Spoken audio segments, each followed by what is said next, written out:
اعوذ باللہ من الشیطان الرجیم بسم اللہ الرحمن الرحیم۔ قرآن میں سورہ زمر کی آیت نمبر 18 میں اللہ سبحانہ تعالیٰ کا کہنا ہے، اور یہ آیت حق و باطل کو بالکل کھول کر واضح کر دیتی ہے۔ حق کیا ہے اور باطل کیا ہے، اہل حق کی نشانی کیا ہے اور باطل کی نشانی کیا ہے۔ سورہ زمر کی آیت نمبر 18 میں اللہ سبحانہ تعالیٰ کا کہنا ہے، الذین یستمعون القول، ایسے لوگ جو خود ہی سن رہے ہیں۔ کس کو سن رہے ہیں؟ القول، جہاں سے بھی کوئی آواز بلند ہوتی ہے، کوئی یہ کہتا ہے جی میرے پاس حق ہے، کہیں سے بھی کوئی آواز بلند ہوتی ہے، وہ کوئی کسی بھی فرقے سے، کسی گروہ سے، کسی مسلک سے، کسی تنظیم سے، کسی مذہب سے، کسی ریاست سے، کہیں سے بھی تعلق رکھتا ہو، اس کا کہیں سے تعلق ہو یا نہ ہو، جہاں سے بھی آواز بلند ہوتی ہے کہ میرے پاس حق ہے، کیا یہ ہے حق، تو اس کی بات سن رہے ہیں۔ جہاں سے بھی آواز بلند ہوتی ہے میرے پاس حق ہے، تو ہر کسی کی بات سن رہے ہیں۔ اور آگے کیا ہے؟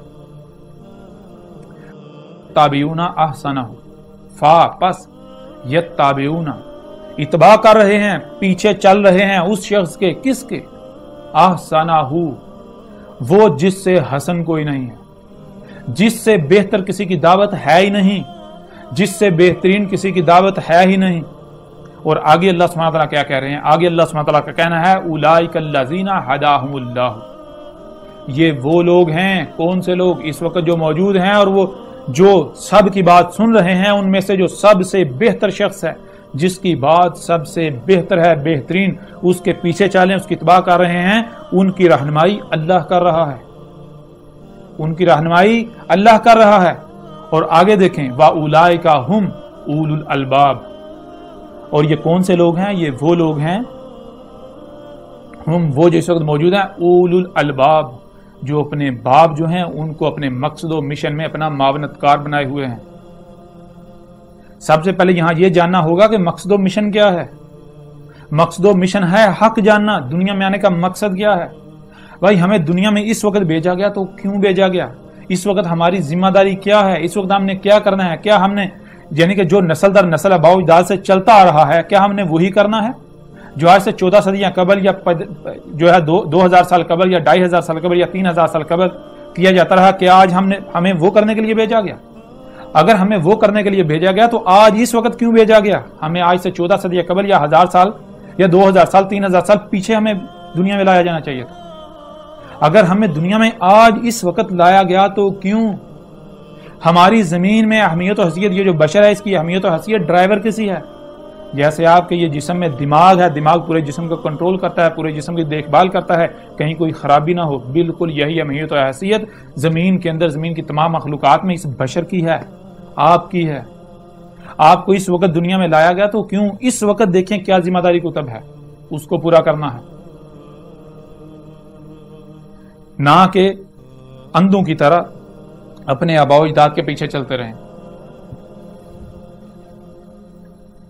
تو یہ مقصد کیا ہے؟ حق کو سمجھنا، حق کو پانا۔ تو حق کیسے سمجھا جاتا ہے؟ حق سمجھا جاتا ہے دل و دماغ سے، اور آنکھیں اور کان یہ وہ باب ہیں، یہ وہ رستے ہیں جہاں سے معلومات، جہاں سے علم دماغ میں جاتا ہے اور خارج ہوتا ہے۔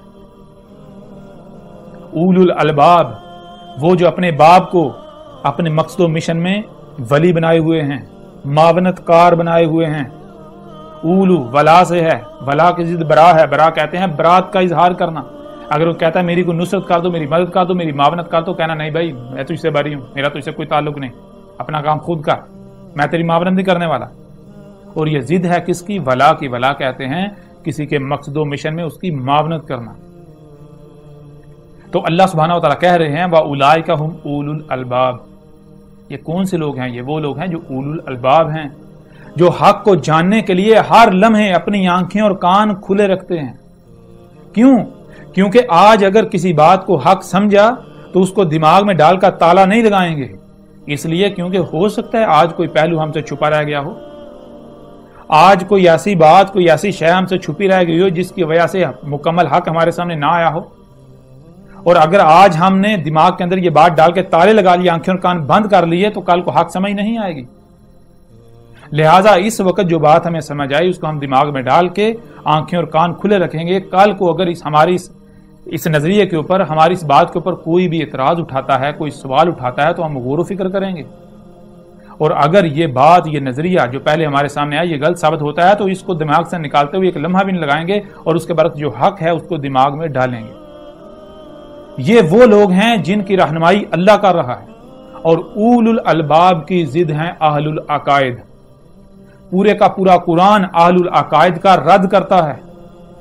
اللہ اس آیت میں کہہ رہا ہے جو اول الالباب ہیں ان کی رہنمائی اللہ کر رہا ہے، اور جو اول الالباب نہیں ہے، جو اہل العقائد ہیں، ان کی رہنمائی شیاطین کر رہے ہیں، شیطان کر رہا ہے، اللہ نہیں کر رہا.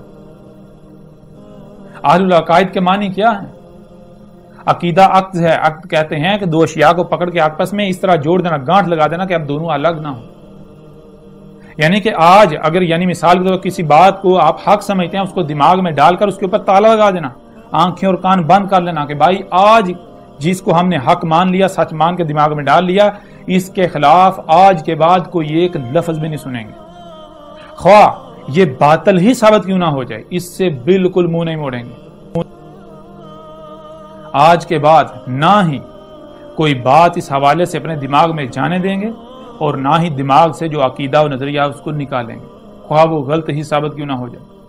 یہ ہیں اہل العقائد، اور اللہ سبحانہ وتعالی نے سورہ زمر کی آیت نمبر 18 میں یہ بات بالکل واضح کر دی کہ جو اہل العقائد ہیں ان کی رہنمائی اللہ نہیں کر رہا، ان کی رہنمائی شیطان کا